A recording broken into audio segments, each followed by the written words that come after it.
Hi hello ಎಲ್ರಿಗೂ ನಮಸ್ಕಾರ. Welcome back to Radhya Deepa Shetty channel. ಇವತ್ತು ಬೆಳಿಗ್ಗೆ ಬೇಗ 4:30ಕ್ಕೆ ಎದ್ದು ಪಟ ರೆಡಿಯಾಗಿ ನಾವಿವತ್ತು ಬೆಂಗಳೂರಿಂದ ಊರಿಗೆ ಹೊರಟಿದ್ದು. ರಾಧ್ಯ ಇನ್ನೂ ಮಲ್ಕೊಂಡೇ ಇದ್ದಿದ್ದಾಳಾಯ್ತು. ಹೆಂಗೂ ಊರಿಗೆ ಹೋಪಷ್ಟೊತ್ತಿಗೆ ಅವಳನ್ನ ಏಳ್ಸ್ರೆ ಸಾಕಂದಳಿಗೆ ಸುಮ್ಮನೆ ಇಕ್ಕಂಡೆ. ನಮ್ಮ ಮನೆಯವ್ರು ಆಗಲೇ ದೇವ್ರಿಗೆ ದೀಪ ಎಲ್ಲ ಹಚ್ಚಿ ಇದ್ದಿರಾಯ್ತು. ನಾನು ಹಾಗೆ ಚಾ ಮಾಡುವ ಅಂದಾಳೆ ಅಡ್ಗೆ ಮನೆಗೆ ಬಂದೆ.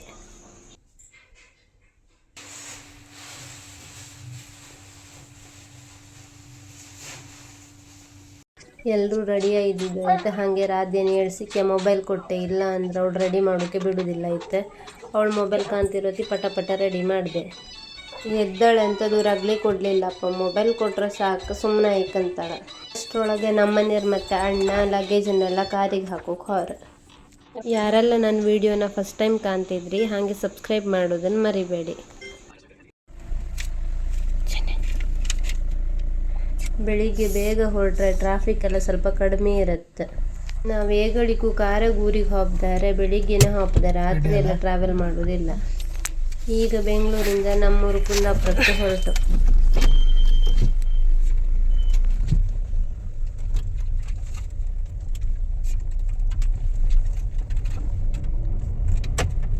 ನಮ್ಮ ರಾಧ್ಯನ ಮುಖ ಕಾಣಿ, ಫುಲ್ ನೆದ್ರಿ ಮಾಡಿ ಬೆಳಿಗ್ಗೆ ಎದ್ದಂಗಿತ್ತು.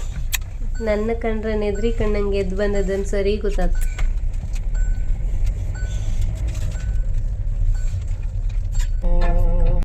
ನಮ್ಮನೆಯವ್ರು ಪ್ರತಿ ಸತಿ ಬೆಳಿಗ್ಗೆ ಹೊರಡೋತಿಗೂ ಇದೇ ದೇವ್ರ ಹಾಡನ್ನು ಫಸ್ಟ್ ಹಾಕೋದು.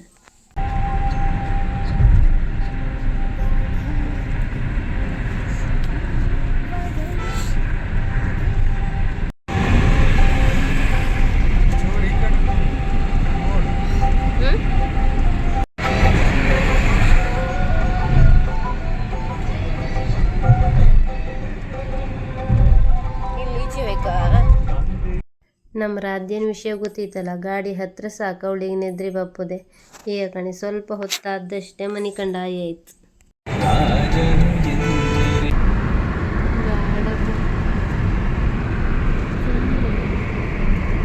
6:30 ಹಂಗೆ ರಾಧ್ಯ ಎದ್ದಾಳೆ. ಎದ್ರು ಕೂಡಲೇ ಮಮ್ಮನ ಹತ್ರ ಹೋತೆ ಅಂದಳಿ, ಹಿಂದೆ ಹೋದಳು. ಇದು ನನ್ನ ಎರಡನೇ ಅಣ್ಣ. ಇವನು ಮತ್ತು ರಾಧ್ಯ ಹೊಡ್ಕಂತ ಇಕಂಬ್ದ. ನಾವು ಬೆಂಗಳೂರಿಂದ ಊರಿಗೆ ಹೋಪತ್ತಿಗೆ ಇಲ್ಲೆಲ್ಲ ಜಾಸ್ತಿ ಅಡಿಕೆ ತೋಟನೇ ಇರೋದು, ಆದರೆ ನಮ್ಮೂರಾಗ ಮಾತ್ರ ತೆಂಗಿನ ತೋಟನೇ ಜಾಸ್ತಿ.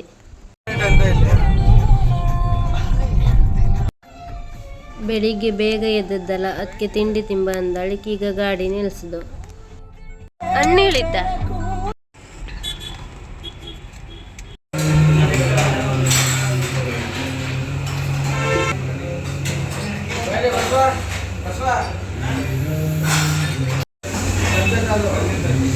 ಅಣ್ಣ ಮತ್ತೆ ರಾತ್ರಿ ಇಡ್ಲಿ ತಕೊಂಡ್ರೆ, ಇವ್ರು ಪುಳಿಯೋಗರೆ ತಕೊಂಡ್ರೆ, ನಾನು ಮಾತ್ರ ಬೆಣ್ಣೆ ದೋಸೆ 2 ದೋಸೆ ಕೊಟ್ಟಿರಾಯ್ತು. ಆಮೇಲೆ ನಾನು ಒಂದು ತಿಂದು ನಮ್ಮ ಮನೆಯವ್ರಿಗೆ ಒಂದು ಕೊಟ್ಟೆ.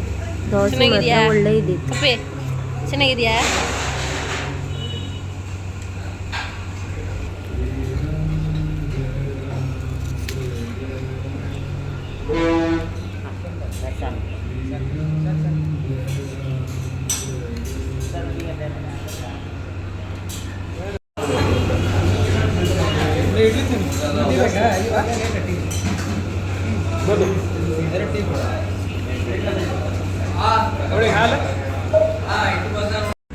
ಚಿನ್ನ ಐಸ್ ಕ್ರೀಮ್ ತೋರಿಸಿ ಇಡಿ ಅಣ್ಣ.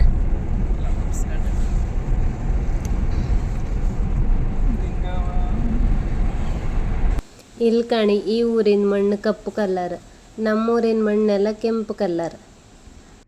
ಒಂದೊಂದು ಊರಂಗೆ ಹೆಂಗೆ ಬೇರೆ ಬೇರೆ ಭಾಷೆ ಮಾತಾಡ್ತಾರೋ ಹಾಗೆ ಒಂದೊಂದು ಊರಾಗ ಮಣ್ಣಿನ ಕಲ್ಲರು ಚೇಂಜ್ ಇರುತ್ತೆ. ರಾಧ್ಯ ಒಂದು ಸ್ವಲ್ಪ ಹೊತ್ತು ಮಾತ್ರ ನನ್ನ ಹತ್ರ ಇದ್ದದ್ದು, ಆಮೇಲೆ ಮಮ್ಮನ ಹತ್ರ ಹೋದಳು, ನನ್ನ ಹತ್ರ ಬರಲೇ ಇಲ್ಲ. ಈಗ ಮಮ್ಮ ಮತ್ತು ರಾಧ್ಯ ಇಬ್ಬರು ಮಲ್ಕೊಂಡ್ರು. ನಾವು ಪ್ರತಿ ಸತಿ ಬೆಂಗಳೂರಿಂದ ಊರಿಗೆ ಬಪ್ಪತ್ತಿಗೂ ಮಾಸ್ತಿಕಟ್ಟಿ ರೂಟಿಂದನೇ ಬಪ್ಪದು. ಈ ರೂಟಂಗೆ ಬಂದರೆ ನಮಗೆ ಹುಲಿಕಲ್ ಘಾಟಿ ಸಿಕ್ಕತ್ತೆ. ಈ ಘಾಟಿಗೆ ಅಷ್ಟೊಂದು ಗಾಡಿ ಎಲ್ಲ ಬತ್ತಿರೋದಿಲ್ಲ, ಒಳ್ಳೆ ಹತ್ತು ಹಾಪಕ್ಕೆ. ಮೊದಲೆಲ್ಲ ಹಾಪತ್ತಿಗೆ ದೊಡ್ಡ ಲಾರಿ ಟ್ರಕ್ ಎಲ್ಲ ಬತ್ತಿತ್ತಪ್ಪ. ಈ ಸತಿ ಎಂಥದ್ದು ಸಿಕ್ಕಲೇ ಇಲ್ಲ. ಈ ಘಾಟಿಗೆ ಬಪ್ಪತ್ತಿಗೆ ಮತ್ತೆ ಚಂಡಿಕಾಂಬ ಟೆಂಪಲ್ ಸಿಕ್ಕತ್ತು. ನಾವು ಪ್ರತಿ ಸತಿ ಈ ದೇವಸ್ಥಾನಕ್ಕೆ ಹೋಗಿ ಬತ್ತ. ನಾವು ಚಂಡಿಕಾಂಬ ಟೆಂಪಲಿಗೆ ಬಪ್ಪತ್ತಿಗೆ 12:30 ಆಗಿದ್ದಿತ್ತು. ಹಾಗೆ ದೇವ್ರಿಗೆ ಮಂಗಳಾರತಿ ಕೊಟ್ಟಿಗೆ ಬಪ್ಪ ಅಂದಳಿಗೆ ಹೋದು. ಇಲ್ಲಿ ಕಣಿ ಎಷ್ಟೊಂದು ಗಾಡಿ ನಿಂತಿತ್ತಂದ ಈ ರೂಟಂಗೆ ಹಾಪರ್ ಎಲ್ಲರೂ ಗಾಡಿ ನಿಲ್ಲಿಸಿ ದೇವಸ್ಥಾನಕ್ಕೆ ಬಂದು ಹೋತ್ರ. ಕೆಲವರೆಲ್ಲ ಗಾಡಿ ನಿಲ್ಲಿಸಿ ಅಲ್ಲೇ ಕೈ ಮುಕೊಂಡು ಹೋತ್ರ. ನಾವು ಹೋದಳಿಕೆ ಭಟ್ರು ಹೇಳ್ರು ಮಹಾಮಂಗಳಾರತಿ ಇತ್ತು, ಅದನ್ನೆಲ್ಲ ಕಂಡ್ಕೊಂಡು ಹೋಯ್ನಿ ಅಂದಳಿಕೆ ಹೇಳ್ರ. ಅದನ್ನೆಲ್ಲ ಕಣ್ಕೊ ಬಪ್ಪರೊಳಗೆ 1 ಕಾಲ ಆಯ್ತು. 3/4 ಗಂಟೆ ದೇವಸ್ಥಾನದಂಗೆ ಆಯ್ತು. ಆಮೇಲೆ ಮತ್ತೆ ಹೊರಟು ಈಗಳು.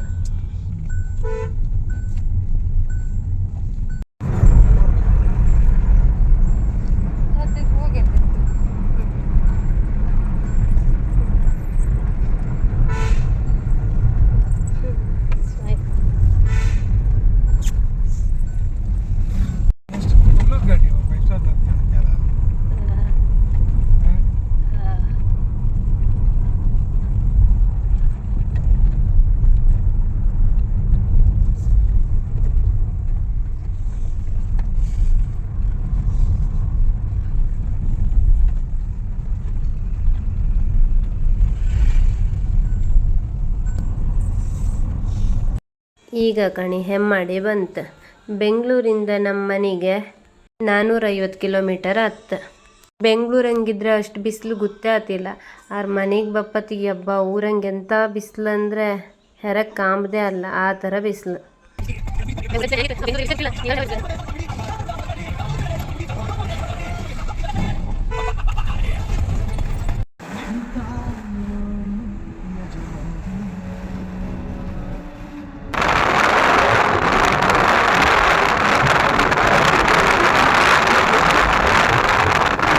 ಇಲ್ಲಿ ಕಣಿ ಇವರಿಬ್ರು ಹೆಂಗೆ ನಿದ್ರಿ ಮಾಡ್ತಿದ್ರು ಅಂದಳಿಕೆ.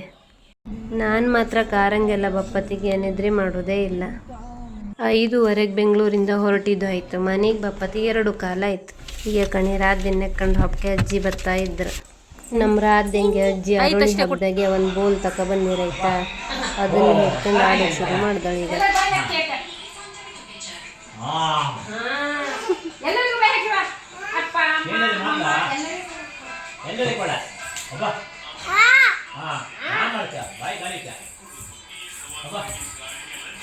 ಅಯ್ಯೋ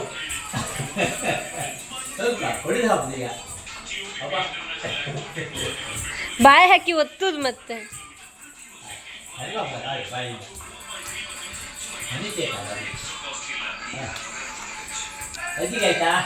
ಆಯ್ತು.